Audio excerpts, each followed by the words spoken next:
México. Un lugar de muchos misterios e inquietudes. Hoy hablaremos de algunos de ellos, unos tan raros y otros sin explicación. Así que ponte cómodo y colócate tus audífonos. Soy Excalibur. Comenzamos.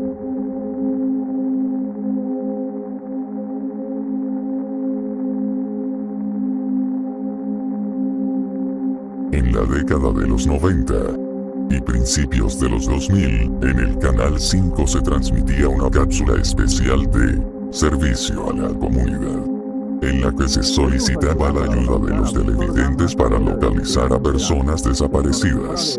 Esta sección se transmitía durante los comerciales de la programación infantil. De un momento a otro la programación se detenía para escuchar una voz sombría que decía nombres, edades y lugares de personas que se encontraban desaparecidas. La cápsula se convirtió en una especie de segmento de culto y varias leyendas urbanas se han creado en torno a esta sección. Tal es el caso de Selene Delgado López, quien aparecía frecuentemente en la cápsula. Según la cápsula, Selene desapareció durante la década de los 90, cuando tenía 18 años de edad. Se extravió el 22 de abril en la entonces delegación Álvaro Obregón. Hasta ahora, no se sabe exactamente si está de regreso con su familia o sigue con vida.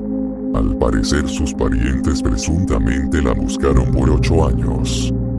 La teoría surgió en enero del 2020. Luego de que un usuario de Twitter llamado @eldiamantenegro publicó un hilo donde construye una historia que vincula a Selene Delgado López con otra joven, llamada Selena Delgado, extraviada en el 2010 en el Estado de México. Además, según el usuario, en el RENPED, Registro Nacional de Datos de Personas Extraviadas o Desaparecidas, no tiene registro de su desaparición. Tras publicarse esta teoría, algunas personas creen que solo se trató de un experimento social y nunca existió Selene Delgado.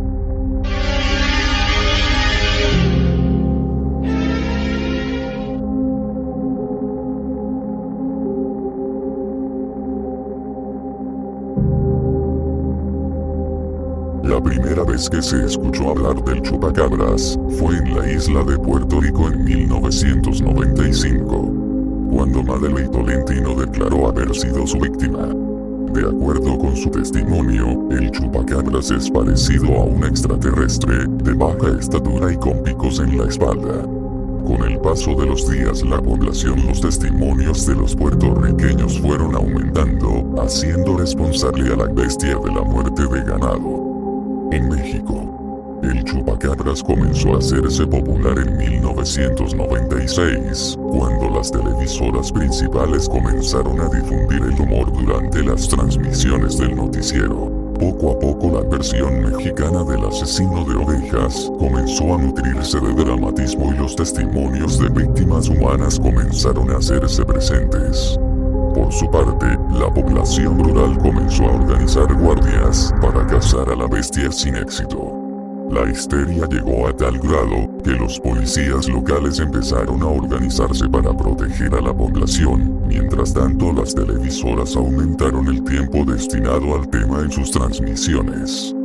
Finalmente, el fenómeno mediático empezó a ser objeto de críticas desde distintas voces.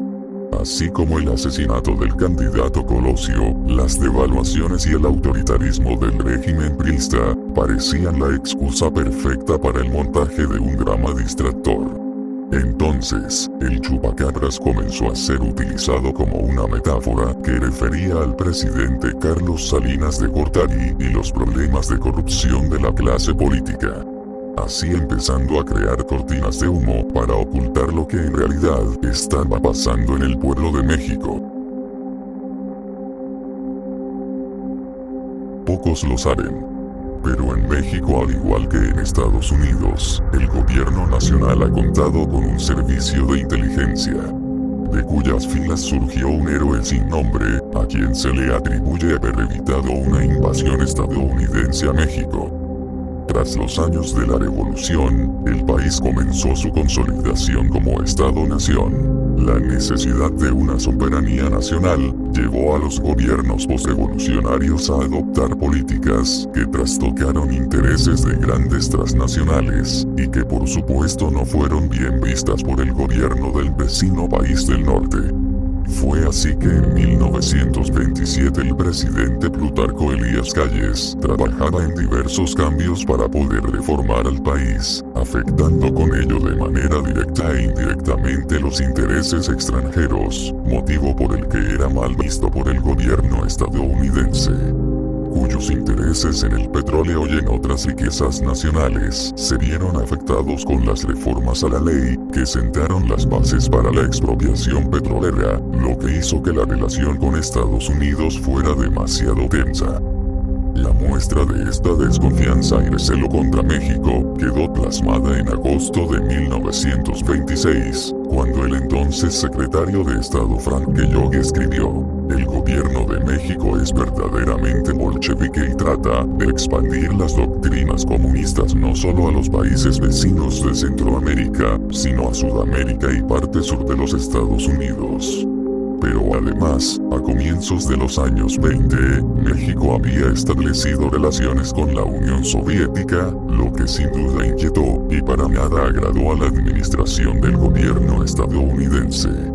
Si a lo anterior le sumamos que en territorio mexicano fueron refugiados diferentes perseguidos políticos de las dictaduras, no suena descabellado que hacia 1926 el gobierno de Calles había transgredido las fronteras de lo tolerable por la Casa Blanca. Fue entonces que poco a poco los planes de una intervención militar en México comenzaron a rondar por Washington. Por todo este contexto de las tensas relaciones entre México y Estados Unidos durante las primeras décadas del siglo XX, no es de extrañar que el vecino del norte ya contara con un elaborado plan para destituir a Calles e intervenir militarmente en el país. Sin embargo, dicha invasión norteamericana se pudo evitar gracias al trabajo de un agente secreto, de quien se desconoce su identidad y solo se identificaba con las palabras simplemente 10B.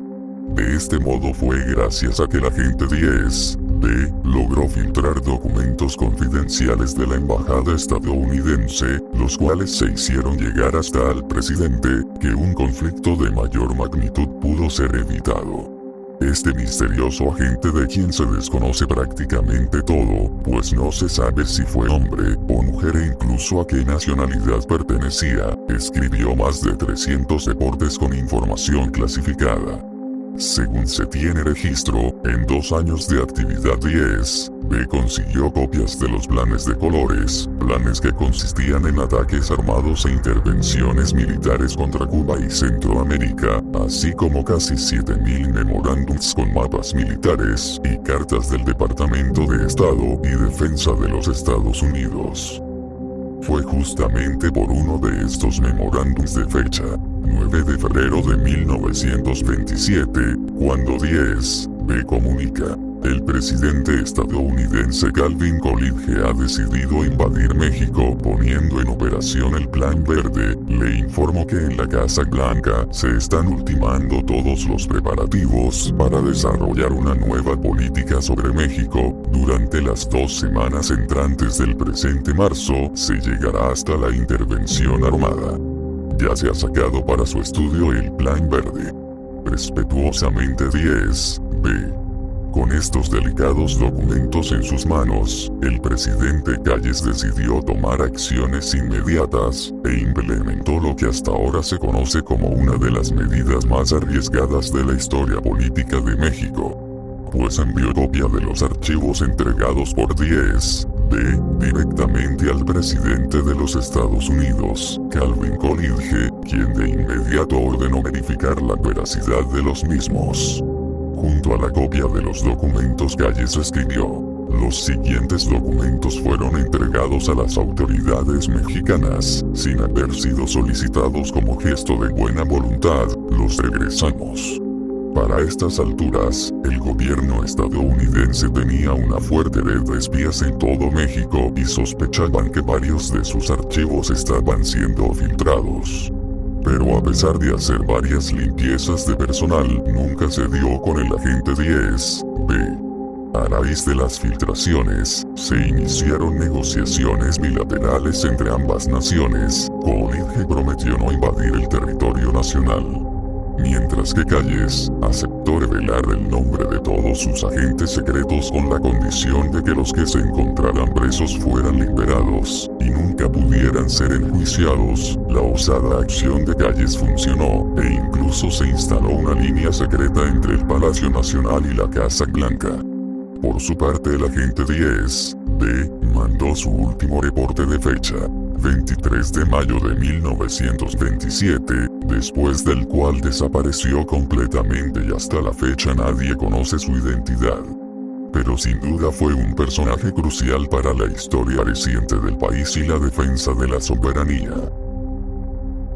Hasta aquí el video de hoy. Espero sea de tu agrado. No olvides darle manita arriba y suscríbete, para poder seguir realizando más contenido como este. Sin más que decirles, me despido. Soy Excalibur y esto fue Misterios de México, primera parte.